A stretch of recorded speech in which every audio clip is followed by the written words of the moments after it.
Hello, everyone, and welcome to Season 2 of Talkin to Teachers. I am Chris Height, and I will be your host for this premiere episode. Today, I'm joined by a very special guest. Here with me is Dr. John Gustafson, a.k.a. Doc Gus. Doc Gus is the chair of the history department here at CVA, as well as the moderator of Model UN and many popular trips offered here at school. How are you doing today, Doc? Doing great. Thank you very much, Mr. Height, for having me. Of course. Appreciate it. You know, Doc, I was telling everybody around school about this interview today. I was very excited. Ever since A-Push last year, I had Doc Gus for A-Push last year in class, AP US History, that is. And, I was so excited for this interview, so I'm really happy that you're here. I just like talking to people not in class. Oh, there you go. That's a good point. Good point. All right, so, Doc, now, this is now public knowledge because John Blakeman of the CVA Digital Network saw you there. Doc, I have to ask you, since I was also at See Here Now, the music festival in Asbury Park, what did you think of the Foo Fighters? So, first of all, Dave Grohl's amazing. Oh, yeah, absolutely. Nothing else to be said about that. I think this is the fourth or fifth time I've seen them. Oh, wow. So, all are very memorable. I saw them at Lollapalooza in the driving rain like 10 years ago. We saw them at the first Madison Square Garden show, like during the pandemic. Oh, that's a legendary one. Then there was another one somewhere along the line. And then this one was unique because it's like close to home, right? You only have to drive like 20 minutes to get to the place. It's on the beach. It's beautiful weather. It was great. Like, they're phenomenal. Dave Grohl, showman. Like, no one is as talented as that guy in terms of being a rock star today. Yeah, it was probably one of the best shows I ever saw. You know, I've been very blessed so far in my life to see so many people I really love, like Bruce Springsteen and Billy Joel, but the Foo Fighters, they were just different. It was a different show. And I'm going to just go in a different direction now and give a plug for someone who was there early that not a lot of people saw, Daniel Donato's Cosmic Country. I know there's a lot of country fans here at CVA, a little different twist on country, so Daniel Donato's Cosmic Country, check them out. Yeah, you know, so many great bands that's here now. I was pleasantly surprised by Weezer. Weezer, you can ask anybody that I talked to before See Here Now. For some reason, I had something against Weezer. I was like, oh, they're not going to get it all. I was shocked. And I was close, so the sound wasn't bad like people were complaining about. So I thought Weezer was great too, you know, to add them to that list. I mean, Weezer's awesome. I appreciate Weezer for a lot of different reasons. Lead singer went to Harvard. Oh, yeah. Smart guy. He's a smart guy. There you go. All right. So now we're going to get to the real questions. Not that that wasn't a real question, but now we're going to get to better ones. So, Doc, what was your CBA origin story? So, really, how'd you end up here? How'd you end up teaching at CBA? Because I'm pretty sure you didn't come to CBA, so obviously you found it some way. So, I've been told that the records for the CBA math contest go back to like the 1980s. I recollect doing very well at a CBA math contest in like 6th or 7th grade. So that's my earliest link to CBA. I then did take the entrance exam to get in. I got in. That wasn't always guaranteed, gentlemen. And I paid the deposit to come here. And, you know, something happened. I wrestled, and at the time, CBA's wrestling was nowhere near what it is today. Howell's was, and I chose to go to Howell instead. So that was my original CBA link. I think my parents are still looking for that deposit check back, but I don't know. So I was down in Miami, whatever, living down there, teaching at an all-boys Catholic school. And my wife and I were starting to look into coming back here, coming back home, getting some free childcare from grandparents.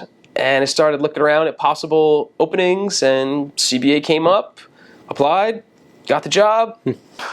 Here. So that's how I came back to this area. You know, I ended up working at CBA because I was cheap and didn't want to pay for daycare for a little while. And there you go. Yeah, so hence I'm here. And then, you've had an everlasting impact on a lot of people so far. And I'll tell you, that same kid may end up coming back here too. Look at that. We'll see. Full circle moments. There's a lot of full circle moments here at the Academy.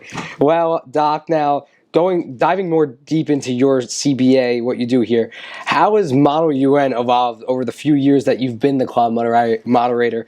How have you seen it evolve? What have you seen? Well, you know, I think I became moderator of Model UN before I actually worked here. I ran into CBA's Model UN team at University of Delaware at a conference and ran into their advisor, Mrs. Zabluski. Right? She was running the club back then. And I think I was kind of like laying the groundwork for, you know, maybe trying to apply at CBA later date. And I remember her asking something along the lines of, if you got a job at CBA, would you run the Model UN Club? And at that point, I thought I might have a good shot at working here if I replied. And as it turned out, during my interview, that question came up very, very, very clearly. are you going to take over Model UN? And yes, Mrs. Zabluski, I was happy to take over Model UN. I inherited a great club from her. It had Middleman, right? That's our conference we run for the middle schools. And so we've kept that. We've grown that a little bit. We've also, expanded to go to some new conferences, things like that. Yeah. But in many ways, I took over what was a really successful club and am grateful to the people who helped create it before me. And not only teachers, but like students, like the Will Walshes, the Brian Solers, those two are the easiest to call out in that regard. They ran the club for 3 years. And so I think Model UN is successful because, as you might know, Mr. Height, there's a lot of good people in Model UN like Mr. Height. Oh, thank you. All right, so the club is what it is, truthfully, because every year I get lucky and get like a bunch of great CBA guys to help me run that club. Yeah, it's kind of has a very big peril to sad students against instructional decisions. I didn't realize in the sense that so many people really join it. Like when I went to the first ever Model UN meeting I went to, which actually I was not a student here yet. I was actually a shadow, and it was I happened to come in on a enrichment day, and that was back when the shadows used to come during enrichment. So I sat in a meeting. There were literally like almost like 40 kids in like Mr. Frake's room, I remember, and it was like mass pandemonium. They were filming a digital network video. It was like a promotional video. So I was just in the background, but I'll never forget. I always thought to myself, Model UN is probably a small club, but nah, not even close. Everyone's in it. I think we have like 60 people in the club now. Yeah, that's great. It's great. Yeah. Love to see growth. So now going to another side of your CBA tenure here, what have been your favorite trips so far that have been specifically with CBA? Because you've gone on a lot of trips, and I actually have this in my notes for the record that Doc Gus is basically Indiana Jones. He's the history teacher that goes to all these cool places, minus the bad guys and the artifacts, but still same idea. Well, now, I feel like you're going to be mad if I say something like, when we go to the Brazilian steakhouse with Adventurers Club in Belmar with Mr. Reagan, because, that's an outstanding trip. But all jokes aside, Machu Picchu, Japan was great. I love the Model UN trips, but Machu Picchu has a, dear place in my heart, and it's an amazing place to go. So one day, we will be returning to Peru. CBA will return to Peru. We went in 2019. That was, I think, the 5th time I had gone, and it's hard. It's a hard place to describe, but ideally, ideally for Peruvians, the political situation in their own country settles down, and they can bring in tourists not because they love tourists, but because the country needs revenue from tourism. Yeah. And so to take people there and experience such a great place while also helping people, because lots of people work in tourism, is a good thing, and I like that. So yeah, Peru is probably the favorite. One day go back. Japan was awesome. There's nothing against the Japan trip here, guys.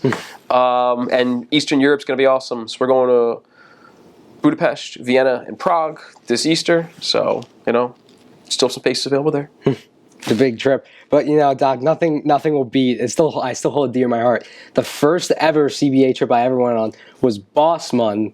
Now, oh my goodness, 2 years ago now. It was my sophomore year.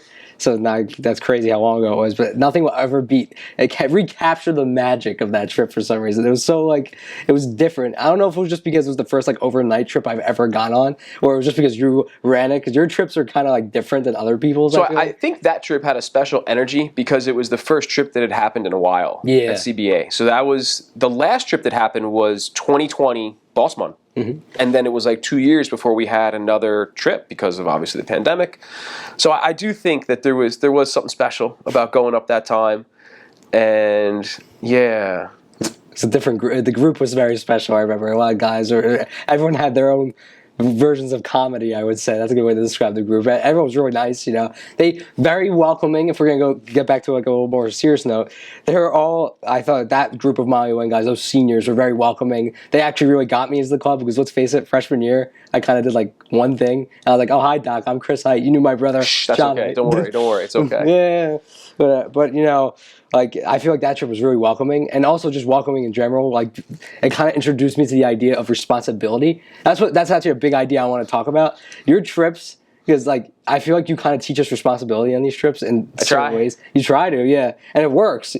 I kind of learned how to function kind of on my own, away from home, kind of pre-college ideas, that kind of thing. So I think you could credit the Doc Gus trips. For the record, Doc Gus's trips to do that. If you want to go on them. I will teach you how to buy a subway ticket. that can happen on a Model UN trip. It's true. That's absolutely true. Yeah. All right. So I got one more question for you, Doc. All right. This one is quite open-ended, actually. Oh, dear.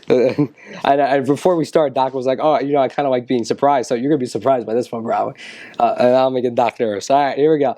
So, Doc, what do you hope the future holds for you here at CBA? What do you hope? Do you hope to go to more places? Do you hope maybe to teach more courses? Because I know you love Ancient America. You always talked about you really like that course. Yeah, despite the fact no one wants to take it, Exactly, but whatever. Yeah. So yeah, I mean, in terms of courses, I really would like to develop a New Jersey history course. Actually, That's cool. Ancient America, great. If people want to take that, awesome. AP African American history is something I'm very interested in teaching. That's a new class, obviously. Truthfully, I'm always jealous of Brother Tim because I want to teach World War II also. So who knows what'll happen? But A push is my home. I think that is what I will always be teaching the most of. Trips, yeah, I'd like to go everywhere. Not Russia, but nevertheless, I would like to take kids to every continent. I would say that's kind of a goal. I would say to visit every continent, not Antarctica. We're not going there either. But to take a trip to every continent over my CBA tenure would be good. I also would like to one day get down to Miami from Model UN. So. Oh, yeah, we were talking about that. We talk about it every year. We always talk let's go to Miami. That'll be sick. Blah blah blah. I don't think we're gonna do it. So yeah, who knows? We'll see. Yeah. It's not happening this year. Well, Doc, anything else you want to talk to about the CBA community before we sign off? Because I know I already did call you Indiana Jones. I mean, I referred to you as one of the most legendary fictional characters of all time. So this interview was pretty jam packed. Well, I mean, I got 2 Indiana Jones Lego sets that need to be built at home, so that's a key fact about me. Yeah. No, I think in terms of CBA in general, I'm very appreciative to the opportunity the school gives me to do things that I like to do that I know are good for students. Okay, Model UN is a club that it's extra work, so people that sign up for Model UN are volunteering to do extra work, but it's something that makes you look better for college. I'll share a Mr. Height moment here, actually, if I may. And it was when you were a tech director of your first Middleman. Oh god. And this guy's even keel. Like, he is not really going to sweat too much. But there's this 1 hour where there's a lot required of that job. And I'm talking like frantic. Oh, yeah. You were just like, I'm busy. I don't know what's going on here. I've never been like this before. That was really nice to see you like that. Well, then even last year, if you remember, last year was even worse because then I remember you lost your voice. I was screaming across the library to you like, Doc, is the printer working, Doc? And you're just like, I don't know. And you're like sign languaging to me. It was dark and we were in that room. I totally forgot about the lost voice. I tried to talk so much that night. I think that was even more frantic because it was just that we had not problems, but we had like things to solve on a bigger scale. I feel like I just was a little more experienced. So I was like, "Oh, Doc." The goal for this year again will be to simplify things. Yes, as always. All right. On that note, thank you very much for having me. Of course, Doc. A great first episode. I couldn't think of anyone better. So that's all for now. Wrapping it up for this inaugural episode. We'll have more episodes coming out soon. But for now, for Doc Gus, I'm Chris Height, and we'll see you next time.